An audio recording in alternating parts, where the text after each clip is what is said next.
Hey guys! Welcome back to my YouTube channel. I am Gwen Salmarin, the Millennial Breadwinner, and I empower breadwinners to become generational wealth builders. And guys, if this is your first time tuning on this channel, don't forget to click like and subscribe para ma-notify din kayo on my next videos.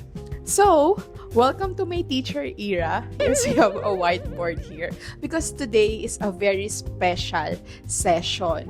No, kasi I've been reading in different groups, different forums, no?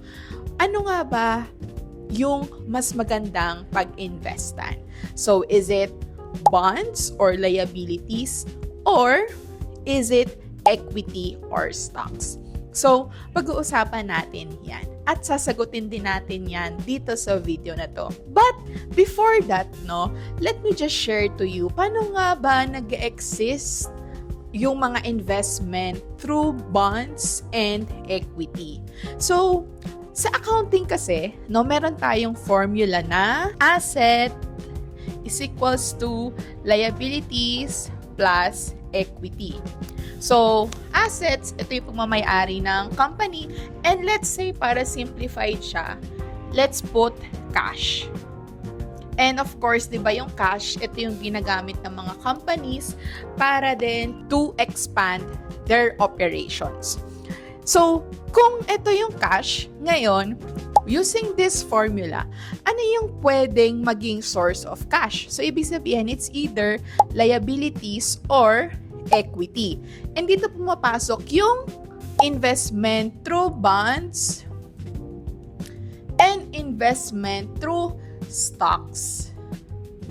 So, in summary, one of the reasons that the investing in bonds and equity exists because the company needs cash for further expansion or other purposes.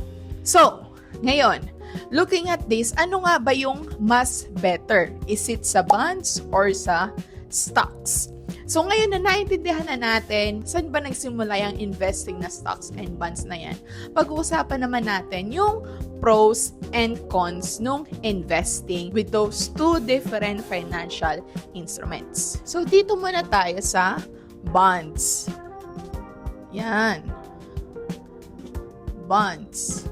And dito naman yung equity or stocks. Okay? So, una, ano ba yung mga pros and cons ng bonds? So, yung unang pros, no, ng bonds is this. In case ang company ay magsara, ang bonds ang priority over equity. Pag magsasara ang isang company, ibig sabihin, yung natitira niyang cash, by law, ang una niyang kailangang bayaran is ang mga tao na nagpautang sa kanya. So, kaya isa yun sa mga priority bonds. Ngayon, ang equity, second lang siya, no? After bonds pa siya. Okay? Isa yon sa mga pro ni bonds. So, another thing na difference nung dalawa is when it comes to interest rate. Sa bonds kasi, pag nagpautang ka na or nag-invest ka through bonds, most probably alam mo na magkano yung rate noon. So, isa dito, determined na siya. And doon naman sa equity, dito yung price niya or interest or let's say yung kita niya, that's the right term, yung kita is of course, no, non-guaranteed kasi depende yan sa movement ng stock market. So, again, in this one, kaya nga sinasabi, 'di ba, na kung gusto mo ng guaranteed, pero not everything, no, generally, meron pa rin tayong mga exception, sa bonds tayo or investing through liabilities. Pero at the same time, no, isa rin siyang consequence ng bonds. Kasi nga, since determined siya, so yung rate niya, nakikitain mo, is most probably fixed na. Pag equity naman, since non-guaranteed siya, ano mangyayari? Of course, pwede pa siyang mas tumaas doon sa rates ng bonds. Okay? So kaya, pag naririnig nyo, di ba, most likely ang equity ay risky. Yan. Risky. Yan. So, dapat pala ito yung ginamit ko. Risky. Then, ito naman, less risky. No? Again, these are the general rules. No? Meron pa rin, of course, mga exceptions dyan.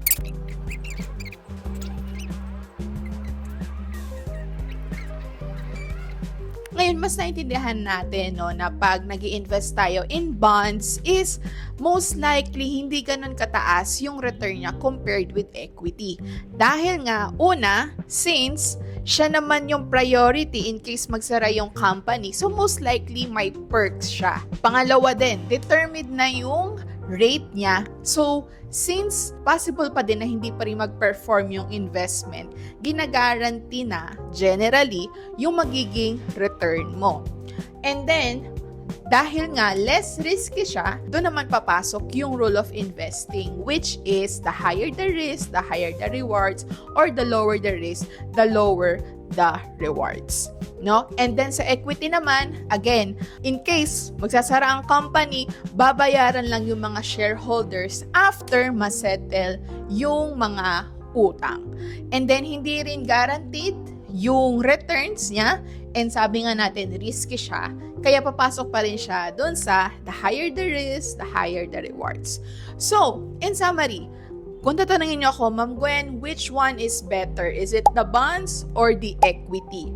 So, my answer is, it depends on the stage of your life where you are right now. Kasi, if you are still young, you have, let's say, 10 years more before mangyari yung financial goals mo. So, I would highly recommend to go with equity kasi mas possible pa na mas lumaki yung return mo. Pero again, it is riskier. Now, bakit naman dito tayo kung ang goal natin is short term lang or will happen in 5 years? This is less riskier and less yung galaw niya compared mo with equity. So, the answer is, balik pa rin tayo sa lagi kong sinishare. It depends what is your goal.